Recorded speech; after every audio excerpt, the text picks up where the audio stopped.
Hey guys, OZ420CT here, bringing you episode 2 of The Verdict. And today we're calling to the stand Dying Light. So, our friends at Techland, the developer of Dying Light, started out way back in 1991 as a computer software distributor. But it wasn't until the year 2000 till their first internally developed game was released, Crime Cities. It came out for Windows PC, and I really couldn't find much about this game aside from a few reviews and pics, but really not too much else.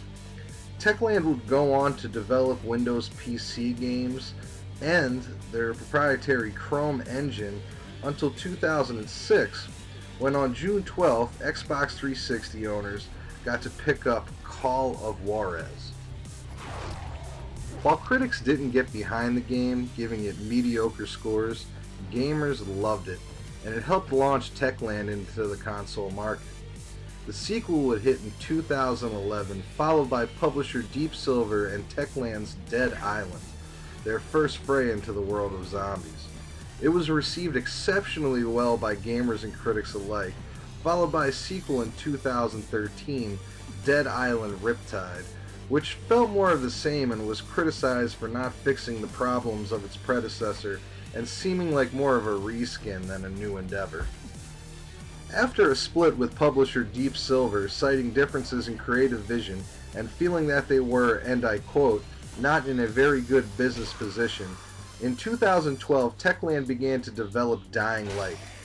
It suffered a short delay in 2014, and was pushed all the way to January of 2015 with Warner Brothers Interactive Entertainment publishing and sporting the Chrome Engine 6.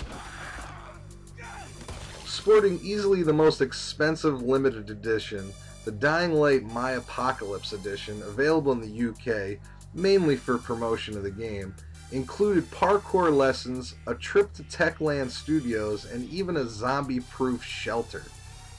Now, in the game, you play as GRE agent Kyle Crane, who's tasked with infiltrating the infected city of Harran to find a file for your GRE bosses that contains clues to the source of the outbreak. You make a fast alliance with folks at a banged-up skyscraper known as The Tower. Here, you'll receive quests and story missions. Sounds a little familiar, right?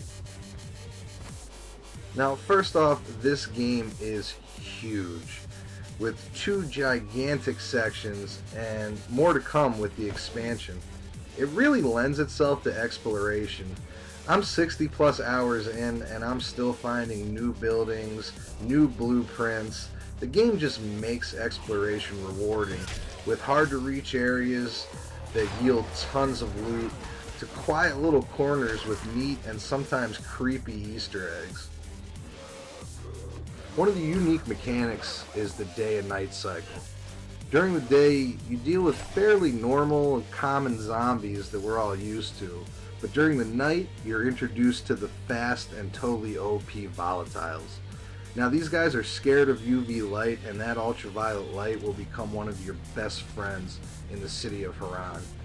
Now, if you want some real friends, the game does sport up to 4-player co-op, and a really neat Be the Zombie mode, which lets you hunt or maybe even be hunted by your buddies. What also makes the game unique is the way you get around the city. Parkour. Kyle Crane is a parkour beast, and you'll also level up throughout the game, building up these skills as you progress. Clearing side quests, quarantine zones, and even helping buddies out with missions you might have already completed. The game is always rewarding you for playing, and this adds up to a great and maybe one of the best gaming experiences of the new console generation. Alright, the good. It is a huge game. Huge with a capital H, and it really helps make you feel like you're in this gigantic, broke down, overrun with zombie city. The soundtrack even lends to that more, with spooky sounds, nightmarish screams. You always hear something banging around the corner, and it'll really put you on edge. I actually had to open a new controller one night after my girlfriend walked in, and I jumped like a little girl. It's so immersive and a really great value. The new Game of the Year type edition, Dying Light Enhanced Edition, drops for $60, containing the original game and all the new DLC. And if you already have the game, you can pick up the season pass for $30 and receive the new expansion as part of the pass. It really makes for a great value and one of the best times you'll have playing co-op with your buddies. Now, I don't have much to complain about, but you know I'm going to complain about something. First, a minor complaint is the day-to-night cycle. For new to intermediate players, it's awesome and really provides a challenge. But once you beat the game and the side quests, it just starts to be a pain in the ass. I just want to explore, and it really just hinders that and gets in the way of me getting out there. I have to deal with volatiles. So maybe just like a longer cycle after you complete the game, extended an hour or something, it really would have solved that for me. My other complaint is one that a lot of the community has, and that is the Bozak Horde DLC. You check it out, you see that sweet bow, and you want that sweet bow. Well, good luck. To get the bow, you're going to need to finish all 16 challenge levels in the small amount of time, in one go, with 3 lives and no saves. In other words, F you, Dying Light. I just want the bow.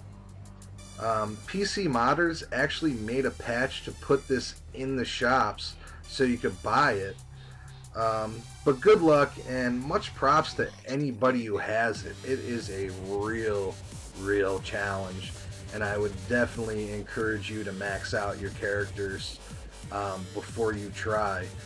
Also, when you bring more friends, they bring more zombies, so really having 3 or 4 guys with you is just making it 3 or 4 times more hard.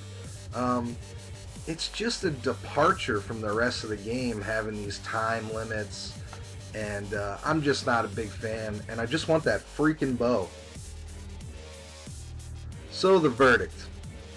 As one of the biggest open worlds on the new generation of consoles, and bringing mechanics that really make you feel part of the world, and just being super fun and rewarding to play, I'm giving one of the best zombie experiences I've ever played, Dying Light, 5 Daryl Dixons out of 5.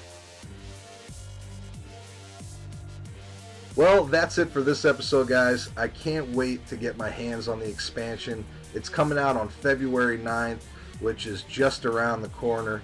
I am super excited to get back into the world of Haran. And if you haven't gotten into the game yet, now's the perfect time. That is a great price on that Game of the Year type edition. Dying Light, the Enhanced Edition. Other than that, thank you guys for watching. Hope you enjoyed the video. If you did, leave a like and don't forget to subscribe. And if there's a game you guys want to see featured, let me know. I'm always open. Just leave it in the comments section below. And as always, until next time, we'll see you in the tower.